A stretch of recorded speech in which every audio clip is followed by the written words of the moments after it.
Bismillahirrahmanirrahim. Assalamualaikum warahmatullahi wabarakatuh. Alhamdulillahirabbil alamin. Wassalatu wassalamu ala asrofil anbiya'i wal mursalin wa ala alihi washabihi ajmain. Amma ba'du. Pertama-tama marilah kita panjatkan puji syukur kehadirat Allah Subhanahu wa taala yang telah memberikan kita semua nikmat sehat sehingga kita masih diberikan umur yang semoga dan insya Allah manfaat dan berkah ini. Amin Allahumma amin. Kedua, sholawat serta salam tak lupa kita curahkan kepada junjungan kita Nabi Agung Nabi Muhammad Sallallahu Alaihi Wasallam yang kita nantikan syafaatnya di yaumul kiamah kelak. Amin Allahumma amin. Langsung saja perkenalkan, nama saya Nanik Dewi Puji Lestari, NIM 3118057, Prodi Ilmu Al-Quran dan Tafsir. Tugas ini disusun untuk memenuhi seminar Pramini pada mata kuliah Peradaban Mekah dan Madinah Klasik yang diampu oleh beliau Bapak Dr. Taufikur Rahman, Magister Syariah, yang saya nantikan ilmu darinya. Langsung saja saya di sini akan membahas tema yang berjudul Peradaban Modern Hak Asasi Manusia Perspektif Al-Quran. Di sini ada dua tema ataupun dua pembahasan yang akan saya bahas nanti.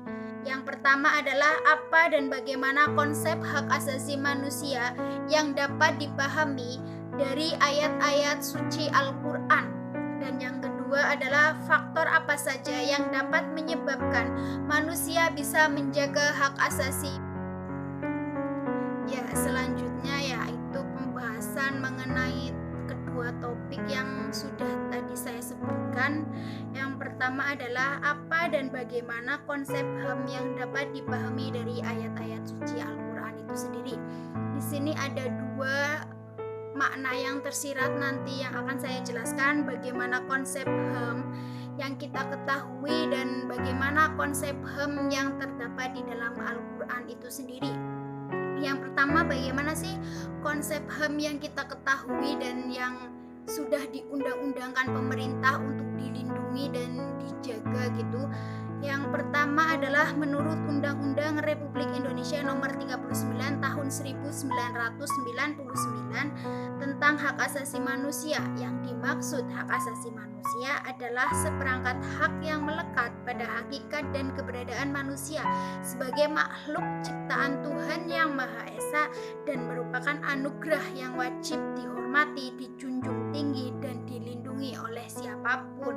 Tidak ada terkecuali karena ini adalah hak yang diberikan oleh Tuhan atas kelahiran manusia, tidak membedakan agama, ras ataupun golongan dari tertentu gitu. Kemudian hak apa saja sih yang terdapat dalam undang-undang tersebut? Sebenarnya banyak sekali hak-hak yang didapatkan oleh manusia sebagai bentuk anugerah manusia yang telah diciptakan oleh Tuhan itu sendiri. Ada hak hidup, hak berkeluarga, hak kesejahteraan, hak rasa nyaman, hak kebebasan pribadi, hak turut serta dalam pemerintahan, dan masih banyak hak yang perlu kita perjuangkan dan perlu kita hargai karena semuanya sudah tertulis tadi dalam Undang-Undang Nomor 39 Tahun 1999. Kemudian bagaimana Al-Quran memandang hak itu sendiri, hak asasi manusia? Saya di sini akan membahas tentang hak kebebasan pribadi, kebebasan yang menyangkut diri kita, kebebasan berpendapat asalkan bertanggung jawab. Kemudian hak untuk beragama sesuai dengan kepercayaan masing-masing. Hal ini sesuai dengan Quran surat Al-Baqarah ayat 190. A'udzubillahi minasyaitonirrajim. Bismillahirrahmanirrahim. Waqatilu fi sabilillahil ladzi yuqatilunakum wa la ta'tadu. Innallaha la yuhibbul mu'tadin. Artinya, dan perangilah di jalan Allah orang-orang yang memerangi kamu, tetapi jangan melampaui batas. Sungguh Allah tidak menyukai orang-orang yang melampaui batas.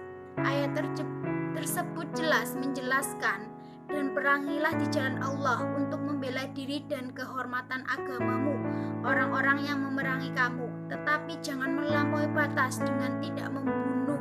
Membunuh itu sama saja dengan pelanggaran hak asasi manusia yang harus dijunjung tinggi dan dihormati. Kemudian tidak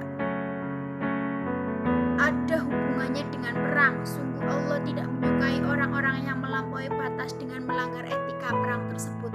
Artinya ayat di sini jelas menjelaskan bahwa kebebasan beragama itu mutlak untuk hak pribadi, hak yang diberikan oleh Tuhan, sehingga setiap orang berhak untuk mengimani agama mereka masing-masing, menganggap agama mereka itu agama yang paling benar, agama mereka paling dibenarkan di jalannya gitu. Itu adalah sebuah kebebasan beragama, salah satu bentuk dari toleransi menghargai hak asasi manusia dengan tidak ikut campur ataupun dengan tidak merusak nilai-nilai kebebasan itu dalam suatu peperangan ataupun suatu pepecahan yang disebabkan oleh manusia itu sendiri. Sudah selayaknya kita sebagai manusia menghargai hak-hak orang lain, hak-hak yang diberikan oleh Tuhan, hak-hak yang dilindungi oleh negara, dan hak-hak yang jelas ada di dalam Al-Quran itu. Ya, poin kedua yaitu faktor apa saja yang dapat menyebabkan manusia bisa menjaga hak asasi manusia. Menurut saya faktor yang menyebabkan itu ada dua, yaitu faktor internal dan faktor eksternal.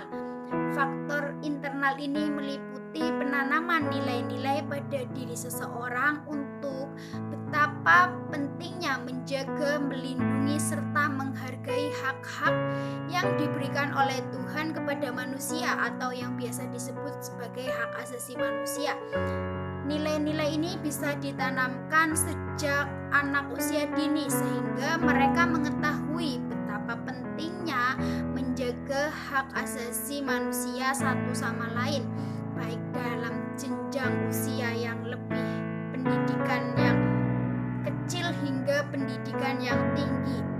Kemudian yang kedua faktor eksternal, yang faktor dari luar, yaitu sebuah perlindungan dari pemerintah dengan dibentuknya Komisi Perlindungan Hak Asasi Manusia atau Komnas HAM yang kemudian dibentuk undang-undang untuk lebih menghargai, menjunjung, dan menjaga nilai-nilai hak asasi manusia itu sendiri. Kurang lebihnya mohon maaf. Wassalamualaikum warahmatullahi wabarakatuh.